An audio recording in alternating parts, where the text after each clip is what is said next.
So ito na pala yung part kung saan tapos na yung laban ko sa black belt na to. After nga nung laban, sobrang pagod talaga. Buti na lang yung kasama ko may dalang wipes, nakapagpunas ako ng pawis. Sobrang pawis ko na rin kasi.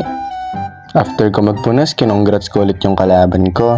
At pagkatapos naman nun, nagpalagay akong muscle tape na pang block ko kasi yung pilay kong kamay. Siyempre, alam naman na natin, pag natalo ka, merienda talaga yung kasunod. Kaya kain din ako agad ng Angel's Burger. Pagkatapos nga nun, nag-awarding na din kami. Nakachamba pa nga ako ng bronze, kaya nakakatuwa din talaga. Kitang-kita naman talaga yung ngiti kahit hindi nanalo. So after nga ng mahabang picturean, okay na lahat.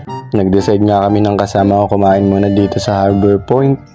Dito nga pala kami kumain. So ito na pala yung menu. Nag-decide na rin kami agad kung anong kakainin namin.